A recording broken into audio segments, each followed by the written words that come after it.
Hi, good afternoon everybody. The current society is fast-paced, very competitive and globalized. If a product is manufactured economically with proper quality standards and efficiently, it can be distributed across the globe, which may cause some abnormalities on the other side. Nowadays, it is default to have a college degree or a master's degree to land in a decent high-paying job. And if you notice regarding the recent economic turmoil, many countries are already spending economies, and a lot of other countries are moving towards spend. And if you see, we have so much content at our disposal, readily available to consume, and we have hundreds of television channels, HD channels to watch. If you see from past 2 decades and compare this decade, the eating habits have significantly changed. Now, we are no more eating food which is close to its natural state. We are eating highly processed food, except you, Jim. I see you eating salad. So we are no more eating food which is close to its natural condition. And on top of all that, our lifestyle has become very sedentary. We want everything to happen just by touch, right? So why this guy is talking about all this? Because these conditions is putting significant pressure on ourselves, significant pressure on us, which is not helping us to perform to our full potential. And it's causing a lot of imbalances in our life, and we are scared for change. We are not being adaptive. So here I am today to discuss about 3 simple concepts that everybody already know.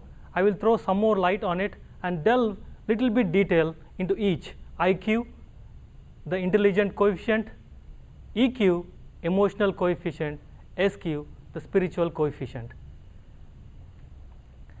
What is IQ?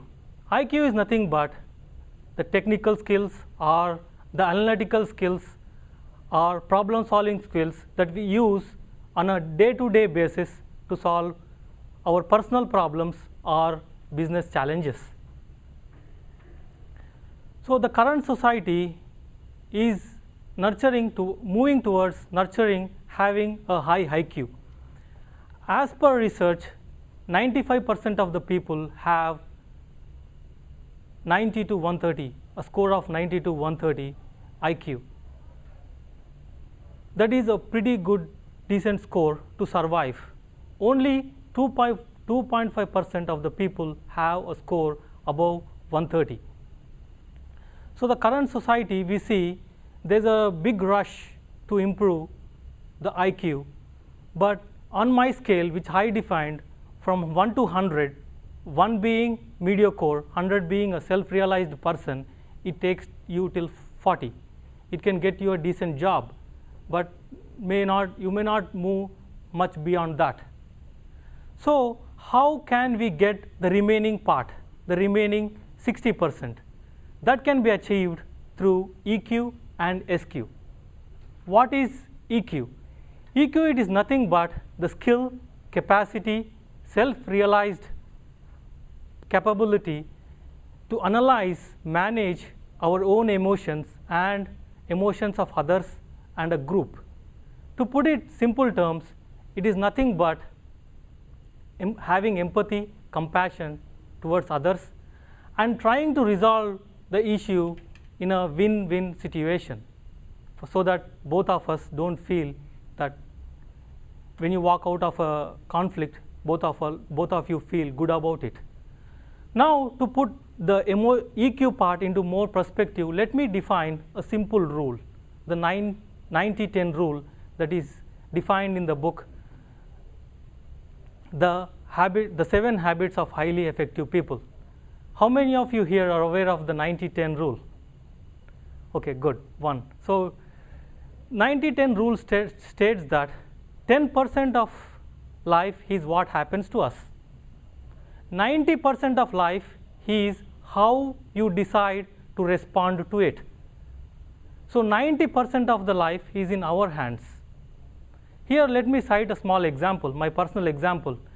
In the morning at 8 a.m., both my kids has to get out of the home. They go to school, I come to work. So me and my wife are very challenged to get the kids ready, feed them breakfast, pack the lunch boxes. And you know it's very challenging. They don't want to wake up from the bed or get ready. So I'm trying to apply this rule, and I feel significant improvement in my thought process. As Catherine said in one of her speeches about laughter, I'm trying to apply that and see significant improvement in that. Now we saw IQ, EQ. It will, on my scale of 1 to 100, it takes you till 70. How to get the remainder 30 part? That is through SQ. SQ is tough to define, but let me put it here in simple terms. It is nothing but understanding one's inner self and getting answers to some fundamental questions like, why are there these many humans with different capacities? Why are there so many species, and among them, why humans are predominant? They have a lot of intelligence. And what is the major significant difference between animals and humans? It is the SQ part. One of the spiritual leaders in India has said that man is a rational animal, is not perfect. Man is a spiritual animal, it's perfect. So SQ is embedded in everybody's inherent condition. So cultivating, invoking that SQ part through a proper process gets you to that 100 marks point. So what exactly will you gain being at that 100 mark point? You will have a very satisfactory, balanced life. But on top of that, when you reach to that 100 points, you will become like a magnet. You will attract all other people to not to deceive them, but to help them to achieve their goals. So you will be, first of all, self-realized person, and you are helping others to achieve that goal. As I said in the beginning, that the current society is solely focused on nurturing IQ. I would say that it should give the same amount of focus nurturing SQ, because nurturing SQ is like watering the roots of a plant. When you water the roots of a plant, it nourishes the branches and the leaves.